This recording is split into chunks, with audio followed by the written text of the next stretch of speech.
I'm Stephanie from Back to the Passport. In this travel vlog, I'm recounting what we did in just a day in Dublin. Well, like a day and a half. We finally crossed Ireland off our travel bucket list in 2023, and that included exploring Dublin, Killarney, the Ring of Kerry, and the Cliffs of Moher. It was great to see so much of Ireland, but that also meant that our time was quite limited in each place. We essentially just had a day in Dublin, so we had to make sure to pack a lot in. We took the ferry from Holyhead to Dublin and arrived in the early evening. We got checked into our hotel and then dined at the on-site restaurant. After dinner, it was time to check out Dublin's nightlife, and we headed straight to the Temple Bar district for some beers and live music.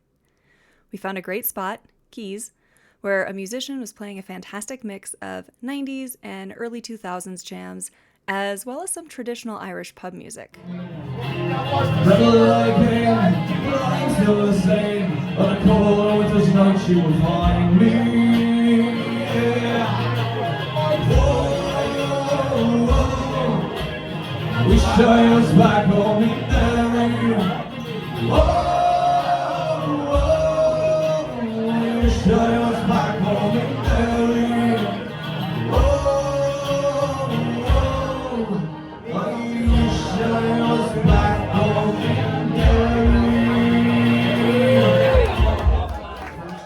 Of course, we got ourselves some Guinness and sang along, at least along with the songs we knew.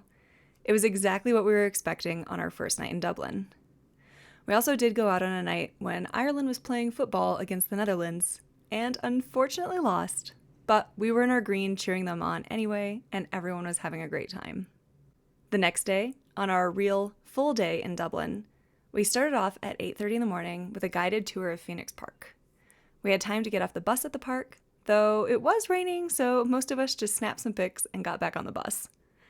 Then we drove over to St. Patrick's Cathedral and had time to explore inside the church and take our photographs. After visiting the cathedral, we took a little walk to visit the Molly Malone statue. And poor Molly, she has been fondled for almost 10 years as tourists will rub her bosom for good luck. Sure. Next up on our itinerary was a stop at the Guinness Storehouse at 11:30 in the morning. We had to go and get a perfectly poured pint at the Gravity Bar. The tour was so interesting and really went in depth on Guinness's history, production, and marketing for the brand. The Storehouse is a museum, meets tasting room, meets restaurant venue. Rick and I have been to Coors over in Golden, Colorado, and the Guinness experience blew the Coors one out of the water. It was just floor after floor after floor of beer history and information. Of course, we made a stop at the tasting room where we could smell the different ingredients that gives Guinness its flavor and ruby red, yes, ruby red color. Then we learned how to taste the beer, much like doing a wine tasting. We continued our exploration a bit and went to get our free beer up at the bar located at the top of the building, and then we headed back down for lunch. We stopped at the 1837 Bar and Brasserie, where Rick tried a different beer, and I opted for a black velvet cocktail, which was a Guinness stout mixed with Prosecco. Not gonna lie, it was damn good. Of course, we also got Irish coffees at the end of our meal. It was still raining out, so we needed something to warm us up before heading back out into Dublin. We decided to take one of those carriages back into town, and honestly, that was a mistake. They told us one price and then asked us for something different at the end of the ride. So I can't really recommend going with them, no matter how fun the ride looks or what they tell you when you step outside of the Guinness Storehouse. We did get dropped off at Trinity College so we could see the campus and the ridiculously long lines to get into the library.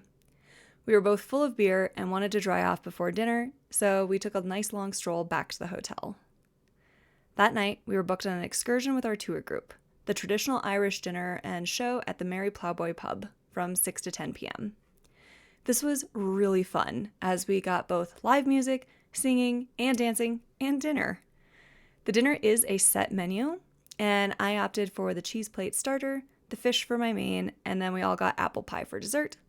Rick got the seafood chowder to start, chicken, and then of course he also had apple pie. We also got some complimentary drinks as well. The food was good, but truly you were going for the entertainment, and these guys and gals are true performers. They encourage audience participation for some songs and are all extremely talented.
I said, the Lord have mercy on me, 4 and 9, 4 and 9, I still have yet.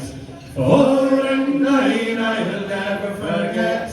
Don't ever take a lady out to dine if you have in your pocket only 4 and 9. Then came the waiter and he looked at me. How's about paying the bill, said he. He kept his right eye fixed on the mine. I kept me fist on me 4 and 9. 4 and 9, I still have yet. 4 and 9, I'll never forget. Don't ever take a lady out to dine if you have in your pocket only 4 and 9. We then took the bus back to the hotel and called it a night, as we had to get up early the next morning to head off to Blarney Castle and kiss the Blarney Stone and get the gift of gab.